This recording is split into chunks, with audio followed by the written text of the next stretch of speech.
مسلمان عید کی نماز پڑھنے کے لیے جب اپنے گھر سے چلتا ہے تو میرے آقا صلی اللہ تعالیٰ علیہ وسلم نے ارشاد فرمایا وہ سارے راستے میں فرشتہ استقبال کرتا ہے، اس کے گھر کے باہر بھی استقبال کر رہا ہے، جس راستے سے، جس گلی سے، جس سڑک سے وہ گزر کر عیدگاہ اجتماع میں پہنچتا ہے فرشتے اس کا آتے جاتے استقبال کرتے ہیں۔ اور جب یہی مسلمان عیدگاہ میں پہنچ کر نماز عید پڑھنے کے لیے بیٹھ جاتا ہے تو یہ فرشتے اس اجتماع کو آ کر اپنی رحمت کے پروں میں چھپا لیتے ہیں۔ میرے آقا صلی اللہ تعالیٰ علیہ وسلم نے فرمایا اب یہی مسلمان جو عید الفطر کے دن عید کے اجتماع میں آیا اور یہاں پر آ کر اللہ کی عبادت کرنے کے لیے جمع ہوا، اللہ کو راضی کرنے کے لیے جمع ہوا، آقا صلی اللہ علیہ وسلم نے فرمایا صحابہ اللہ اپنی شان کے مطابق اپنے اس عید کے اجتماع کے بندوں سے میرا رب ڈائریکٹ خود خطاب فرماتا ہے۔ اللہ فرماتا ہے میرے بندو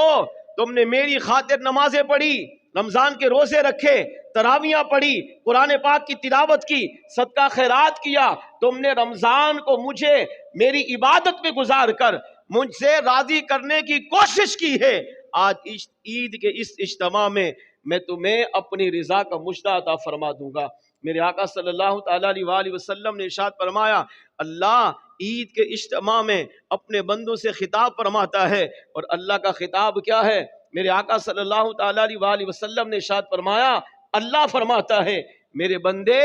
مجھے اپنی عزت و جلال کی قسم، رب بے نیاز ہو کر اپنی عزت یاد کر رہا ہے، اپنی قسم یاد فرما رہا ہے۔ اللہ فرماتے ہیں میرے بندے مجھے اپنی عزت و جلال کی قسم آج اس اجتماع میں مجھ سے تو جو بھی مانگے گا، چاہے دنیا مانگے چاہے دین مانگے، میں وہ تمہیں سب عطا فرما دوں گا۔ میرے بندے مجھے اپنی عزت و جلال کی قسم آج اس اجتماع میں جو تو دنیا مانگے گا میں جس میں تیرے لیے بھلائی دیکھوں گا، تیرے لیے بہتری دیکھوں گا، میرے بندے میں وہ سب تجھے عطا فرما دوں گا۔ اے میرے بندے مجھے اپنی عزت و جلال کی قسم آج اس اجتماع میں تو آخرت کے بارے میں جو بھی سوال کرے گا، آخرت کے بارے میں جو بھی مانگے گا، اللہ فرماتے ہیں مجھے اپنی عزت و جلال کی قسم میں تجھے اس اجتماع میں وہ سب عطا فرما دوں گا۔ بندہ اجتماع میں بیٹھے بیٹھے رب سے جو بھی مانگتا ہے، جو بھی دعا کرتا ہے، چاہے دنیا مانگے، دین مانگے، دنیا کی بھلائیاں مانگے، آخرت کی بھلائی مانگے، قبر کی بھلائی مانگے، میرے آقا فرماتے ہیں اللہ کی رحمت اتنے عروج پر ہوتی ہے کہ اللہ اس اجتماع میں اپنے بندوں کو وہ سب عطا فرما دیتا ہے۔ پھر ارشاد فرمایا اللہ فرماتا ہے مجھے اپنی عزت و جلال کی قسم جب تک تو میرا خیال کرے گا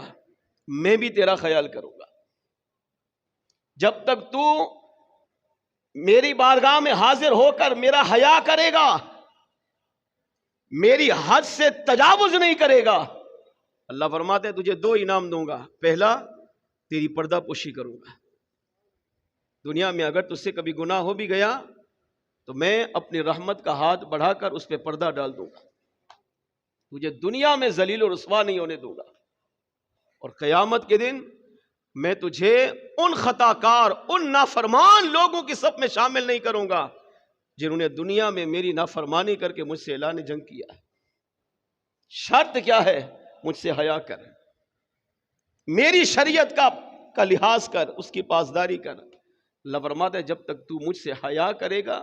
تیری پردہ پوشی بھی کروں گا، تیرے گناہوں کو بھی چھپاؤں گا، اور قیامت کے دن بھی تجھے ذلیل و رسوا ہونے سے بچا لوں گا۔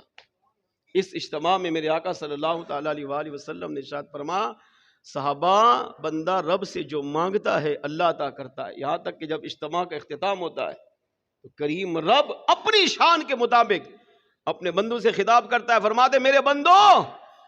تم اس خوشخبری کے ساتھ اب گھر لوٹ جاؤ کہ تم نے یہاں پر آ کر مجھے راضی کیا اور میں کریم رب تم سے راضی ہو گیا ہوں۔ سیدنا وہب بن منبہ رحمۃ اللہ تعالی علیہ کہتے ہیں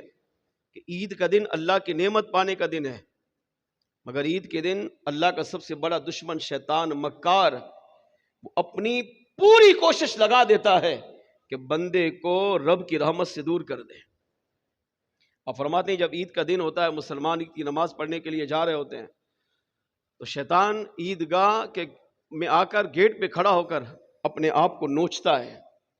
اپنے آپ کو مارتا پیٹتا ہے، واویلا کرتا ہے، شور کرتا ہے، چیختا چلاتا ہے، اس کے چیلے جمع ہو کر اس سے پوچھتے ہیں ہمارے سردار تجھے کیا ہو گیا؟ آج کیوں اپنے آپ کو پیٹ رہے ہو، اپنے آپ کو مار رہے ہو، اپنے آپ کو نقصان پہنچا رہے ہو؟ شیطان کہتا ہے کیا تم نہیں جانتے کہ یہ مسلمان کیوں جمع ہے؟ یہ اللہ کی عبادت کے لیے آئے ہیں، یہ وہ ہیں جنہوں نے رمضان اللہ کی عبادت میں گزارا، نمازیں پڑھی، روزے رکھے، تراویح پڑھی، قرآن کی تلاوت کی، زکاتیں دی، فطرے دیے، صدقہ خیرات کیا، رمضان کو رب کی عبادت میں گزارا، آج عیدی کی بھیک لینے کے لیے یہاں پر جمع ہے۔ کیا تم نہیں جانتے انہوں نے رب کو راضی کیا ہے؟ اللہ کا اعلان ہے عید کے اجتماع میں میرا بندہ جب لوٹتا ہے فرمایا اس یقین سے لوٹ تو نے مجھے راضی کیا، میں تجھ سے راضی ہو گیا۔ شیطان کہتا ہے یہ عید کی نماز پڑھنے والے مسلمان رب کو راضی کرنے کے لیے جمع ہے۔ تو چیلے کہتے ہیں ہمیں کیا کرنا چاہیے؟ شیطان کہتا ہے انہیں لذتوں میں مبتلا کرو، انہیں گناہوں میں مبتلا کرو، انہیں خواہشات میں ڈالو، اور عید کا دن ان کا گناہوں میں گزارنے کی کوشش کرو، تاکہ جو رمضان میں انہوں نے عبادت کی ہے اور آج عیدی ملنے کا دن رب کی رضا کی صورت میں اللہ نے ان کو عطا کیا ہے، انہیں گناہوں میں مبتلا کرو، لذتوں میں مبتلا کرو، خواہشات میں مبتلا کرو، تاکہ یہ رب کی طرف سے ملنے والے انعامات سے محروم ہو جائیں۔